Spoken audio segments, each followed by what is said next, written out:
आज हम लोग पढ़ेंगे एपिसोड 15। इसके पहले वाला एपिसोड में हमने पढ़ा था कि जब किसी धन आवेश से आवेशित धातु का संपर्क भूमि से कर दिया जाता है तो इससे इलेक्ट्रॉन निकल करके भूमि से धातु सतह में आने लगता है और यह उस समय तक जारी रहता है जब तक कि धनावेशित वस्तु पूर्णतः उदासीन नहीं हो जाती। इसके बाद लिखिएगा अगला नोट है कि पहले लिख लीजिए, उसके बाद ही समझ। जब किसी ऋणावेशित चालक का संपर्क पृथ्वी से किया जाता है तो इलेक्ट्रॉन का प्रवाह चालक से पृथ्वी की ओर होने लगता है। तो इलेक्ट्रॉन का प्रवाह चालक से पृथ्वी की ओर होने लगता है। इसको चलिए समझिए। जैसे मान लीजिए कि यह जो है कोई चालक है जो ऋण आवेश से आवेशित है। इसको हम एक तार की सहायता से किससे जोड़ देते हैं? भूमि से जोड़ देते हैं। तो जब हम लोग किसी ऋण आवेशित धातु के प्लेट को या चालक को भूमि से जोड़ देते हैं तो इसमें इलेक्ट्रॉन का प्रवाह चालक से भूमि की ओर होना शुरू हो जाएगा, यानी कि यह इलेक्ट्रॉन भूमि में चला जाएगा, तार की सहायता से जाना शुरू करें। तो ये चित्र बना लीजिए और देखिए। कोई पूछ सकते हैं कि इलेक्ट्रॉन धन आवेशित होता है तो इलेक्ट्रॉन आता है, तो ऋण आवेशित होता है तो इलेक्ट्रॉन इसमें जाता है। तो इसका रीजन है कि इलेक्ट्रॉन का प्रवाह हमेशा निम्न विभव से उच्च विभव की ओर होता है। निम्न विभव से उच्च विभव की ओर होता है। तो देखिए, हम लोग जानते हैं कि पृथ्वी का जो विभव होता है वो हमेशा 0 होता है और जो ऋण आवेश के कारण विभव होता है वो नेगेटिव होता है। ऋण आवेश के कारण विभव नेगेटिव होता है और धन आवेश के कारण विभव पॉजिटिव होता है। तो यदि देखिए, हम लोग जानते हैं कि इलेक्ट्रॉन का प्रवाह हमेशा निम्न विभव से उच्च विभव की ओर होता है। तो यह धन आवेश से आवेशित है तो इसका विभव पॉजिटिव होगा। पॉजिटिव मतलब कि 1 वोल्ट होगा, 2 वोल्ट होगा, 3 वोल्ट होगा प्लस में। तो 1 वोल्ट, 2 वोल्ट या 3 वोल्ट की तुलना में पृथ्वी का जो विभव है कम है। पृथ्वी का विभव कम है और अभी हमने बताया कि इलेक्ट्रॉन का प्रवाह हमेशा निम्न विभव से उच्च विभव की ओर। इसी कारण से पृथ्वी की सतह से इलेक्ट्रॉन निकल करके धातु की सतह में जाने लगता है। अब यहाँ देखिए, पृथ्वी का विभव तो 0 है और यह वस्तु ऋणावेशित है और ऋण आवेश के कारण विभव हमारा ऋणात्मक होता है। तो मान लीजिए कि इसका जो भी विभव हो -2 वोल्ट हो या -4 वोल्ट हो, तो इन दोनों में से बड़ा कौन होगा? 0 वोल्ट बड़ा होगा या -2 वोल्ट बड़ा होगा? तो देखिए, नेगेटिव विभव है और यह 0 है।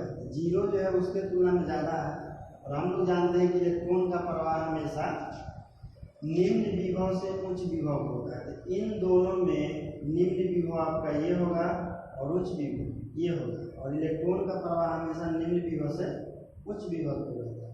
इसी कारण से ऋणावेशित प्लेट से इलेक्ट्रॉन जमीन में की ओर जाता है और धनावेशित प्लेट में इलेक्ट्रॉन जमीन से धातु की सतह की ओर जाता है। चलिए, इसके बाद हम लोग पढ़ेंगे अगला नोट 3।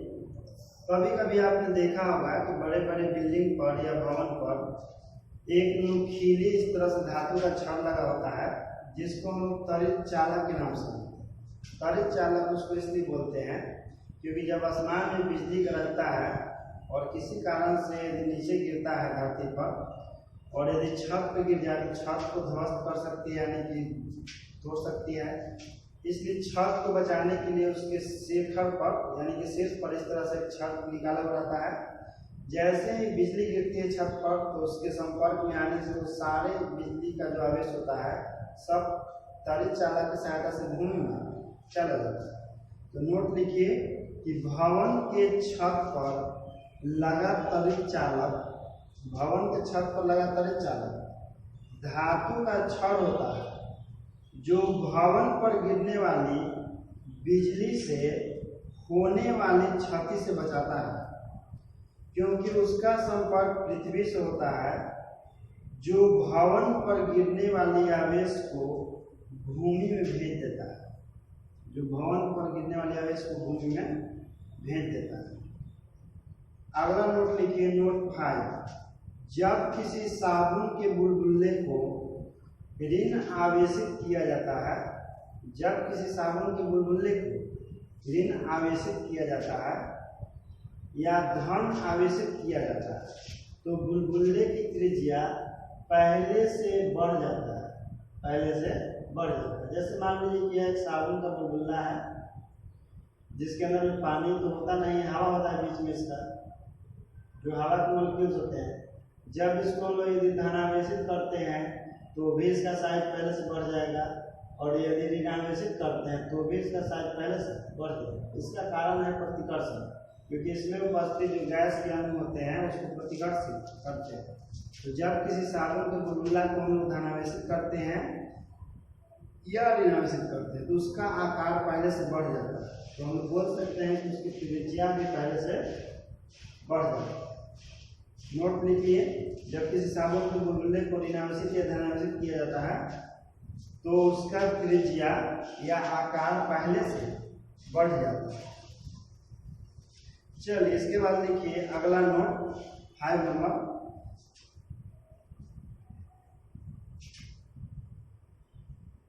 जब किसी साबुन के बुलबुले को धन आवेशित किया जाता है तो उसका आकार प्रतिकर्षण के कारण बढ़ जाता है, उसका आकार प्रतिकर्षण के कारण बढ़ जाता है। चलिए इसके बाद हम लोग पढ़ेंगे आवेश से जुड़ी हुई कुछ महत्वपूर्ण बातें।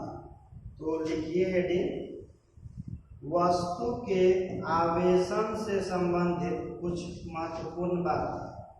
वस्तु के आवेशन से संबंधित कुछ महत्वपूर्ण बातें डैश दे दीजिए और नंबर 1 लिखिए। किसी वस्तु को आवेशित करने के लिए इलेक्ट्रॉन ही उत्तरदायी है। किसी वस्तु को आवेशित करने के लिए इलेक्ट्रॉन ही उत्तरदायी है, प्रोटॉन नहीं। प्रोटॉन नहीं, क्योंकि प्रोटॉन को नाभिक से अलग करना आसान नहीं होता, क्योंकि प्रोटॉन को नाभिक से अलग करना आसान नहीं होता। हो गया, यानी कि कोई भी वस्तु धनावेशित या ऋणावेशित होता है तो वह इलेक्ट्रॉन के त्याग और ग्रहण के कारण ही होता है, प्रोटॉन के त्याग और ग्रहण कारण नहीं। क्योंकि प्रोटॉन को नाभिक से अलग करना थोड़ा मुश्किल होता है, उसके लिए बहुत तरीके एनर्जी लगती है। नोट 1 आप लिख चुके हैं। नोट 2 लिखिए, यदि समान द्रव्यमान के दो समरूप धातु के गोलों को, यदि समान द्रव्यमान के दो समरूप धातु के गोलों को क्रमशः समान परिमाण के धन आवेश तथा ऋण आवेश, समान परिमाण के धन आवेश तथा ऋण आवेश से आवेशित किया जाता है, तब धन आवेशित गोले से इलेक्ट्रॉन निकलने से द्रव्यमान में कमी होती है, जबकि ऋण आवेशित गोले द्वारा इलेक्ट्रॉन ग्रहण किए जाने से द्रव्यमान में वृद्धि होती है, द्रव्यमान में वृद्धि होती है।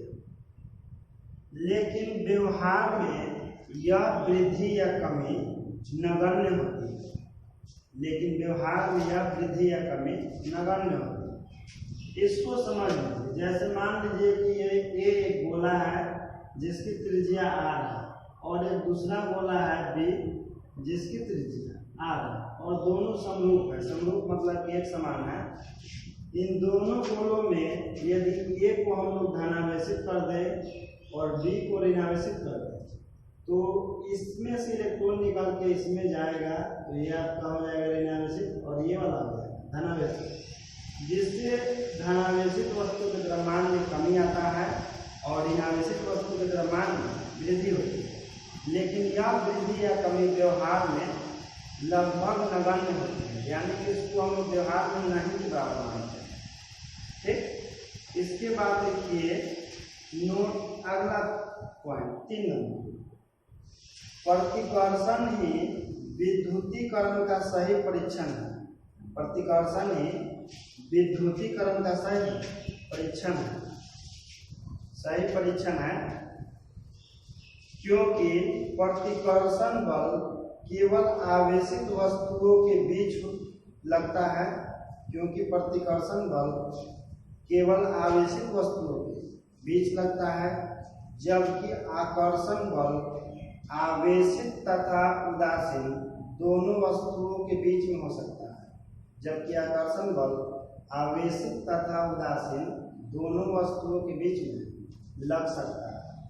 इसको ऐसे समझिए, देखिए हम लोग जानते हैं न्यूटन के गुरुत्वाकर्षण का सर्वोत्तम नियम, यदि एक वस्तु A है और एक वस्तु B है तो इसका कुछ ना कुछ द्रव्यमान होगा, और यदि यह वस्तु आवेशित नहीं भी हो यानी कि उदासीन भी हो तो उसके बीच में गुरुत्वाकर्षण बल लगता है Gm1 × m2 और r²।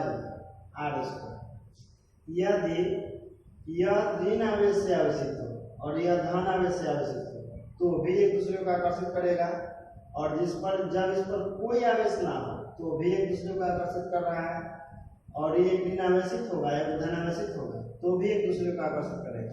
तो हमको एक्चुअल में पता ही नहीं चल पाएगा कि ये जो आकर्षण दोनों के बीच लग रहा है वो आवेश के कारण लग रहा है कि द्रव्यमान के कारण लग रहा है, क्योंकि द्रव्यमान के कारण गुरुत्वाकर्षण बल लगता है और आवेश के कारण विद्युत बल लगता है, तो हमको पता ही नहीं चलेगा।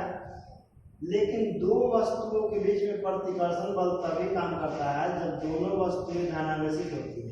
यदि वस्तु उदासीन हो तो प्रतिकर्षण बल नहीं लगेगा, और एक ऋणावेशित और दूसरा धनावेशित हो तो भी प्रतिकर्षण बल नहीं लगेगा। लेकिन जब दोनों वस्तुएं धनावेशित होती है तो उसके बीच कन्फर्म प्रतिकर्षण बल लगता है। इसी कारण से प्रतिकर्षण को ही विद्युतीकरण का सही पहचान माना गया है, परीक्षण माना गया है। अब लिखिए पॉइंट 4, आवेश की उपस्थिति का संसूचन, आवेश की उपस्थिति का संसूचन तथा मान स्वर्ण पत्र विद्युतदर्शी कोमा इलेक्ट्रोमीटर कोमा वोल्टामीटर तथा प्रक्षेप धारामापी द्वारा किया जा सकता है। प्रक्षेप धारामापी द्वारा किया जा सकता है।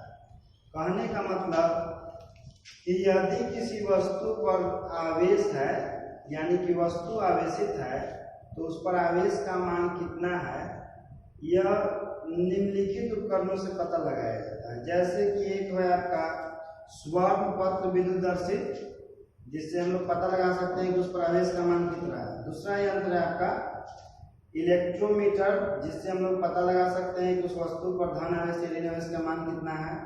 तीसरा यंत्र है वोल्टामीटर, और चौथा यंत्र है आपका प्रक्षेप धारा मापी। इन चारों यंत्रों द्वारा हम लोग किसी आवेशित वस्तु पर आवेश के मान का पता लगा सकते हैं। इसके बाद लिखिएगा नोट नंबर 5 कि जब 0.1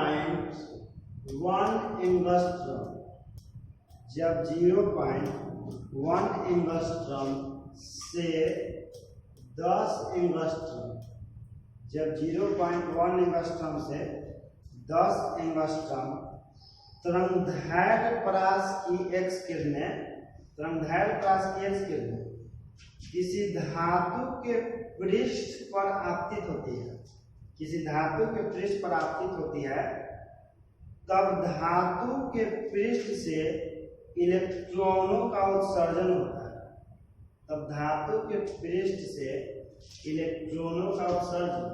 होता है। इसको समझिए। मान लीजिए कि यह कोई धातु है, मान लेते हैं कि भारी धातु जैसे कि टंगस्टन है।